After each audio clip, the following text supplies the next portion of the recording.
अरहंतो भगवन्त इंद्रमहिता सिद्धास सिद्धीश्वरा आचार्या जिन शासनोन्नति करा पूजा उपाध्यायका श्री सिद्धांत सुपाठका मुनिवरा रत्नत्रयाराधका पंचैते परमेष्ठिना प्रतिदिनं कुर्वन्तु ते मंगलम् कुर्वन्तु नो मंगलम। अनंतानंत सिद्ध परमेष्ठी भगवान की जय। 24 तीर्थंकर भगवान की जय। मूलनायक देवाधिखंड श्री पार्श्वनाथ भगवान की जय। देवाधिदेव की जग चिंतामणि पार्श्वनाथ भगवान की जय। द्वादशांग जिनवाणी माता की जय। संत शिरोमणि आचार्य गुरुवर श्री विद्यासागर जी महामूलाज की जय। परम पूज्य आचार्य श्री समय सागर जी महामूलाज की जय। परम पूज्य निर्यापक शरण मुनि श्री फट सुधा सागर जी महामूलाज की जय। परम पूज्य मुनि श्री निष्पक्ष सागर जी महामूलाज की जय। समस्त मुनि संघ की जय। तो कल कहाँ तक हो गया था? वीत्यो अनंतो काल यह मेरी असुचिता ना गई, तिसे असुचिता हर एक तुम ही भरहु बांछा चित ठई। अब अष्ट कर्म विनाश सब मल रोसे रागादिक हरो, तन रूप कारागेहते उद्धार शिव वासा करो। ये तो पढ़ चुके थे कल हम लोग। कल हम लोगों ने पढ़ लिया था और भगवान से प्रार्थना कर रहे थे कि भगवान अनंत काल व्यतीत हो गया इस संसार में भ्रमण करते हुए और मेरे अंदर की अपवित्रता नहीं गई है। उस अपवित्रता को हरने वाले एक आप ही हो और मेरे हृदय में चित्त में जो वांछाएं हैं उनको भरहु, उन वांछाओं को भरने वाले पूरा करने वाले आप ही हैं, ऐसा मुझे निश्चित हुआ है। अष्ट कर्म विनाश सबमल रोष रागादिक हरो। ही भगवान मेरे 8 कर्म रूपी जो कर्ममल है उसको दूर करके रोष रागादिक हरो, जो क्रोध मोह लोभ आदि राग द्वेष आदि कसाएँ हैं इनको भी हरण करो, इनको भी दूर करो। तन रूप कारागेह दें, और जो शरीर रूपी कारागृह है इस शरीर रूपी जेल से उद्धार करके निकाल करके शिव वासा करो, मोक्ष में वास करा दो। मैं जानत तुम अष्ट कर्म हरि शिव गए, आवागमन विमुक्त राग वर्षित भय। पर तथापि मेरो मनोरथ पूरत सही, नय प्रमाण ते जानी महासाता। मैं जानत तुम अष्ट कर्म हनि शिव गए। हनि भी है हरि भी है।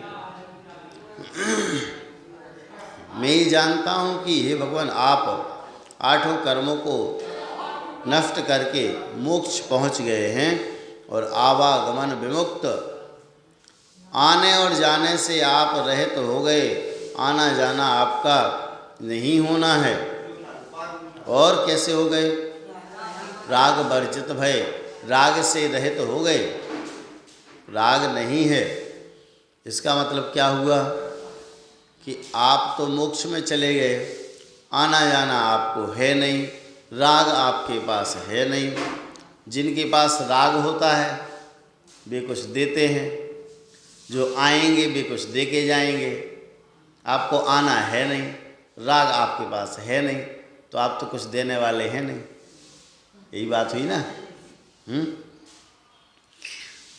पर तथापि मेरो मनोरथ पूरत सही, फिर भी पर तथापि फिर भी मेरो मनोरथ पूरत सही, मेरा मनोरथ आपसे ही पूरा होना है।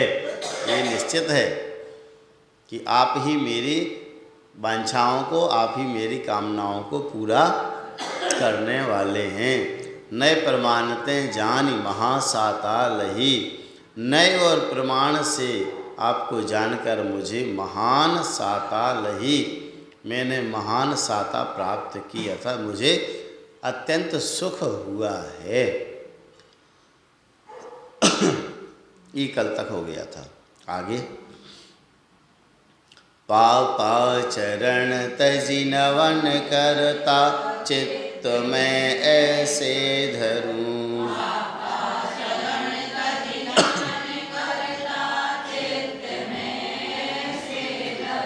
साक्षात श्री अरहंत का मानो नवन परसन करूं,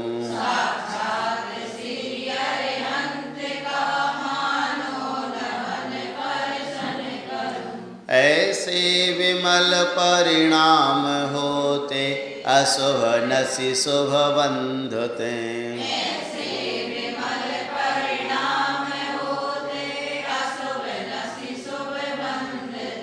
विधि अशुभ नसि शुभ बंधते, वे सर्म सब विधितासुते,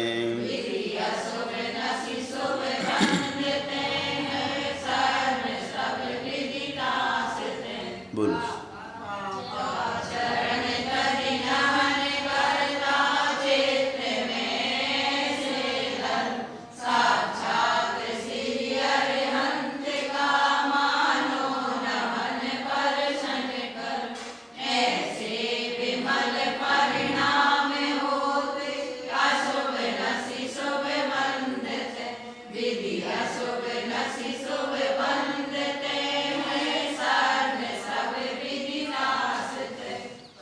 पापा चरण तजी नवन करता, चित्त में ऐसे धरूं। पापाचरण, पाप का जो आचरण है, जो मेरे अंदर और विचार चल रहे हैं, राग द्वेष इत्यादि के जो विचार चल रहे हैं, विकल्प चल रहे हैं, उन सारे विकल्पों को तजी छोड़ करके भगवान का अभिषेक करने के लिए जब आए हैं। अभी आचार्य श्री का एक छोटा सा क्लिप आया, रील्स, आजकल रील्स ज़्यादा चलने लगी हैं, तो उसमें उन्होंने वो कह रहे हैं कि मंदिर में मौन रहना चाहिए। हमें किसी से बाधा ना हो, दूसरे को भी हमसे बाधा ना हो, ऐसा कार्य होना चाहिए। ऐसा नहीं कि हम अपनी वेदी पर खूब भक्ति भाव से पूजन कर रहे हैं, हमें पता है। अब 4 लोग 6 लोग इकट्ठे कर रहे हैं और 6 लोगों ने जहाँ भक्ति प्रारंभ की तो बाकी के सारे लोग डिस्टर्ब हो गए। भक्ति ऐसी करो कि आपके शब्द आपको तो सुनाई दें, आपके बगल वाले को भी ना सुनाई दें। भगवान को तो सुनाना नहीं है, हम सुना किसको रहे हैं, है ना। उनका गुणगान कर रहे हैं तो वे शब्द हमें सुनाई दें। हम पढ़ क्या रहे हैं, सही पढ़ रहे हैं कि गलत पढ़ रहे हैं, इतना तो हमें तो समझ में आए। हम इतने ज़ोर से पढ़ते हैं कि दूसरे लोगों को उनकी भक्ति में तो बाधा होती है, विकल्प होता है उनको बहुत प्रकार से। बहुत लोगों की आदत रहती है वे बिल्कुल उनके शब्द सुनाई नहीं देंगे किसी को। अब ऐसे लोगों को दूसरे के शब्द सुनाई देंगे तो उनको तो बाधा होगी बिल्कुल। और अब भगवान की प्रतिमा के वहाँ खड़े हैं और वहाँ अगर कुछ बोल रहे हैं ज़ोर ज़ोर से तो आपके मुख का थूक भी तो उचट सकता है। तो इसलिए बिल्कुल मौन पूर्वक का मतलब यही है कि मौन जैसा ही दिखना चाहिए और इधर उधर की बातें नहीं करके केवल और केवल प्रभु की आराधना। बाकी तो फिर हमें दिन भर है ही, मंदिर में जिससे मिलना है उससे बाहर भी तो मिल सकते हैं। बाहर मिलेंगे तो बाहर बातें कर लेंगे, महिलाओं की अलग बात है, पुरुष तो छोड़ सकते हैं, है ना। सबको छोड़ना चाहिए। मंदिर में किसी प्रकार का वार्तालाप नहीं होना चाहिए। अपन जानते हैं कि आसाधना दोष लगते हैं और कितना कर्म बंद होता है। अपन ये भी मानते हैं कि भगवान के धर्म क्षेत्र में जो हम जितने भी प्रकार के आप शब्द भी कहेंगे, कुछ भी इधर उधर की चर्चाएं करेंगे, मान लो आर्त ध्यान रौद्र ध्यान की बातें यही होंगी और क्या होगा। घर की चर्चा होगी, इधर की चर्चा होगी, उधर की चर्चा होगी, तो वो आर्त ध्यान और रत ध्यान ही है। और भगवान के सामने हम कर रहे हैं तो वे कौन से कर्म को बांधेंगे और कहाँ ले जाएंगे। निरत्ति निकाचित कर्म बंधेंगे, फिर रो रो के भोगने पड़ेंगे भगवान के सामने, फिर रोते रहोगे। अभी पिछले ही भावों के तो अपन रोते हैं कि ऐसे जो पाप कर्म उदय में आते हैं कि जो टलाए नहीं टलते, है ना। तो ऐसे भगवान के सामने कम से कम मौन रह करके और शांति से अभिषेक पूजन करना चाहिए। पापाचरण तजी, पाप आचरण छोड़ करके नवन करता, मैं आपका नवन कर रहा हूँ और चित्त में ऐसे धरूं, चित्त में ऐसा धारण करता हूँ, साक्षात श्री अरहंत का मानो नवन परसन करूं। जैसे साक्षात अरहंत परमेष्टि संवत्सरण में विराजमान हो और मैं उनका अभिषेक कर रहा हूँ, नवन कर रहा हूँ, परसन करूँ, स्पर्श कर रहा हूँ। साक्षात तीर्थंकर भगवान कहाँ विराजमान है? संवत्सरण में विराजमान हैं और मैं उनका अभिषेक कर रहा हूँ और उनका स्पर्श कर रहा हूँ। ऐसे भाव लाना चाहिए। कितने अच्छे भाव। साक्षात श्री अरहंत का मानो नवन परसन करूं। इतने ही में तो भाव कहाँ पहुँच जाते हैं? साक्षात समोसरण विदेश क्षेत्र में लगा हुआ है और हम वहीं पहुँच जाते हैं कि भगवान आप समोसरण में विराजमान हैं, आपका मैं अभिषेक कर रहा हूँ और आपके चरण वंदना कर रहा हूँ। ऐसे विमल परिणाम होते अशुभ नसी शुभ बंधते। और ऐसे जब निर्मल परिणाम होते हैं तो अशुभ कर्म क्या होते हैं? नष्ट होते हैं और शुभ बंधते हैं, शुभ कर्मों का बंध होता है। शुभ कर्मों के बंध से अशुभ नसी, अशुभ कर्मों का नाश होता है।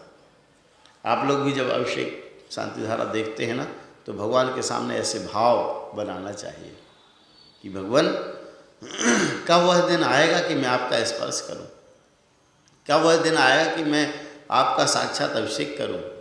ऐसे भाव करते हुए विधि अशुभ नसी शुभ बंधते। और जब शुभ कर्मों का बंध होता है, अशुभ नसी अशुभ कर्मों का नाश होता है।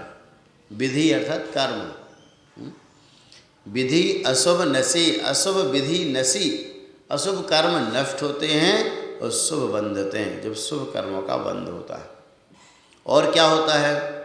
वे सर्म सब विधि तासते, तासते उससे सब विधि सर्म, सब प्रकार के सर्म सुख, सर्व तात्पर्य सर्व का अर्थ है सुख, सब प्रकार का सुख प्राप्त होता है। कहाँ? सब विधि नासते हैं। हाँ, ऐसा भी लगा सकते हैं, सब विधि नासते। देखो, विधि शब्द दो अर्थ में है। विधि अर्थ कर्म के अर्थ में भी है, तो सब विधि सब कर्मों के नाश से सर्म वे सुख होता है, ये भी ठीक है। और तासते का अर्थ लगाएंगे, तासते मतलब उससे, किससे? शुभ कर्मों के बंध से सब विधि सर्म हुए, सब प्रकार का, विध, विध शब्द मतलब प्रकार अर्थ में भी है, सब विधि शुभ सुख सर्म हुए, सब प्रकार का सुख प्राप्त होता है, ये भी ठीक है कि शुभ कर्मों का बंध से और अशुभ कर्मों के नाश से, क्योंकि दो बार आ गया। अशुभ नसी शुभ बंधते, इधर भी आ गया, अशुभ नसी शुभ बंधते, इधर भी आ गया, है ना। तो अशुभ कर्मों के नाश से, शुभ बंध से, अशुभ कर्मों के नाश से, उससे क्या होता है? सब विधि सर्म हुए, सब प्रकार का सुख मिलता है, या कर्मों के नाश से सब प्रकार का सुख मिलता है। सब प्रकार का सुख, कर्मों का नाश हुआ तो कौन सा सुख मिलेगा? जहाँ कोई बाधा नहीं है, निराकुलता, आकुलता रहित जो सुख है वो प्राप्त होता है। और पढ़ो आगे। पावन मेरे नयन भय तुम दरसते, पावन पानी भये तुम चरणन परसते। पावन मन वे गयो तिहारे ध्यान ते। पावन रसना मानी तुम गुण गानते।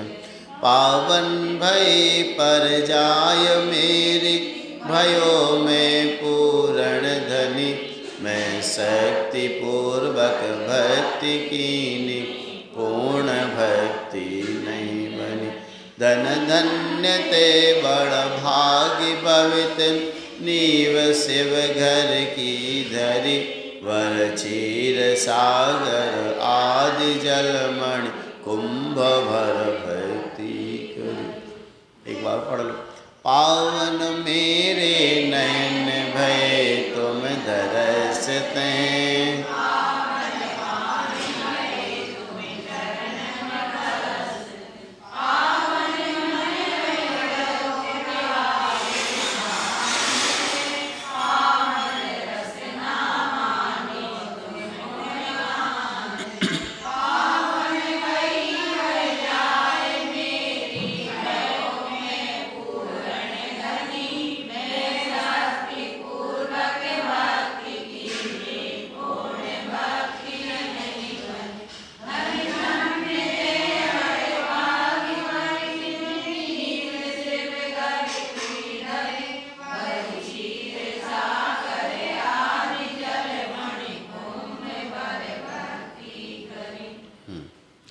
पावन मेरे नयन भये तुम दरसते।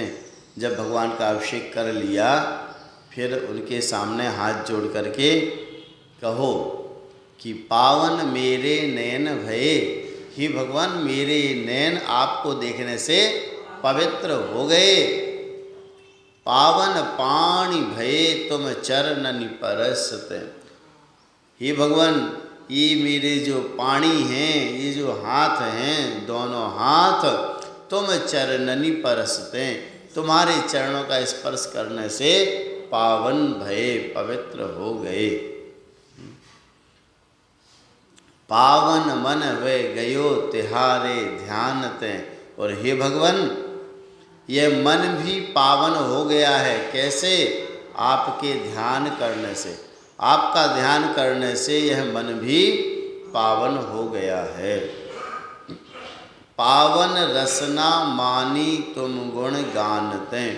और तुम गुण गानते। तुम्हारे गुणों का स्तवन करने से रसना पावन मानी। मेरी ये जो रसना इंद्रिय है ये भी पवित्र हो गई है। मेरे नयन पवित्र हो गए, मेरे दोनों हाथ पवित्र हो गए, मेरा मन भी पवित्र हो गया, मेरी रसना इंद्रिय भी पवित्र हो गई। पावन भई पर जाय मेरी भयो में पूर्ण धनी। और मेरी जो पर्याय है, पर्याय है, यह मनुष्य भाव मेरा जो है यह भी पावन हो गया, पवित्र हो गया। भयो में पूर्ण धनी। अब मैं पूर्ण रूप से धनी हो गया, धन्य हो गया। धनी भी हो गया और धन्य भी हो गया, दोनों हो गए। आपके दर्शन करने से, आपका स्मरण करने से मेरा मन, मेरी आँखें, मेरे हाथ और मेरा यह भाव पूरा पवित्र हो गया। मैं पूर्ण रूप से धनी हो गया, धन्य हो गया। मैं शक्ति पूर्वक भक्ति कीनी। जितनी मेरे पास शक्ति सामर्थ्य है उस प्रकार से मैंने भक्ति की है। भगवान पूर्ण भक्ति नहीं बनी, लेकिन आपकी पूर्ण भक्ति मैं नहीं कर पाया। ऐसा नहीं कि हाँ मैंने तो अभिषेक कर लिया, हो गया। ऐसा अहम भाव भी नहीं आना चाहिए। नहीं भगवान, मैंने आपकी शक्तिपूर्वक भक्ति की है, फिर भी मेरी भक्ति अभी पूरी नहीं हुई। धनी धन ते बड़ भागी भवि तिन नीव शिव घर की धरी। धनी धन्य, धन्य हैं ते बड़ भागी वे बड़े भाग्य वाले, वे बड़े भाग्य वाले, वे धन्य हैं भवि तिन, वे भवि भव्य जीव धन्य हैं तिन नीव शिव घर की धरी, जिन्होंने शिव घर की नींव धरी, मोक्ष की जिन्होंने, मोक्ष महल की जिन्होंने नींव धर ली है। मतलब है धनी धन्य ते बड़ भागी भवित न, नीव शिव घर की धरी।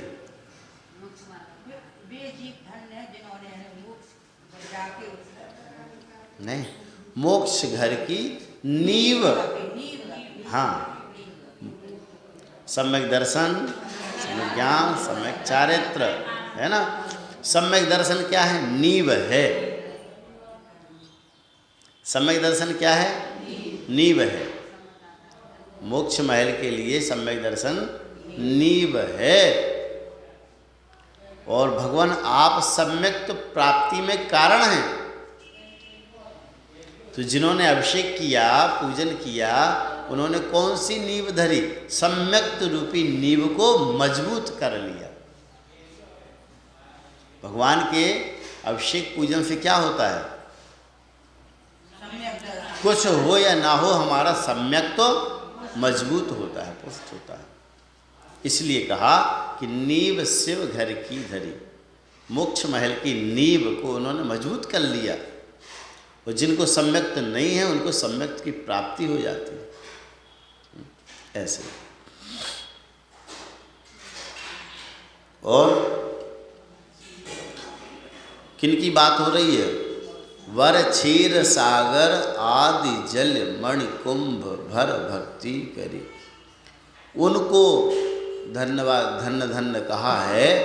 वर क्षीर सागर, वर उत्कृष्ट उत्तम क्षीर सागर के, क्षीर सागर आदि समुद्रों के जल से, जल को भर करके, मणिकुंभ, मणियों के कुंभों में जल ला करके जिन्होंने भक्ति करी है, जिन्होंने अपन कितनी सी भक्ति करते हैं। इसीलिए भक्ति के मामले में देवताओं का उदाहरण दिया जाता है, क्योंकि देवों से ज़्यादा भक्ति कोई नहीं कर सकता है? एक ही काम है। हाँ, इसीलिए तो ऐसी भावना भाव कि भगवान ऐसा काम मुझे मिले कि बस मैं आपकी भक्ति करता रहूं, है ना। ये रोटी बनाना, खिलाना, झाड़ू पोछा करना, बर्तन करना, इसी में मेरा जीवन नष्ट हुआ जा रहा है। मैं आपकी भक्ति नहीं कर पाती हूँ भगवान, मैं आपकी भक्ति कर सकूं ऐसा भाव मुझे मिले। मुझे स्वर्ग सुख नहीं चाहिए, क्या चाहिए? मुझे आपकी भक्ति चाहिए।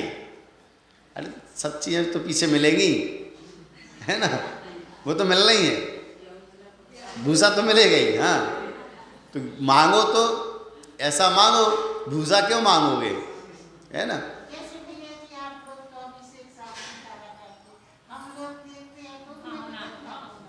है? देखते हो ना, देखने वालों के और अपूर्व परिणाम हो सकते हैं करने वाले की अपेक्षा। करने वाला तो नियमित अपना जल ढार रहा है बस, ठीक है ना, उसके अंदर अहम भाव भी आ सकता है ना।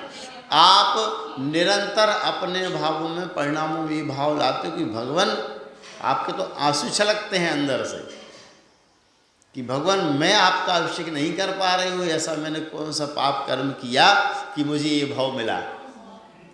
काश मैं स्त्री जाति में नहीं होती, मैं पुरुष होती तो मैं आज आपका अभिषेक कर रही होती। कितने अच्छे भाव बनेंगे। तो आपके भावों में ज़्यादा विशुद्धि होती है।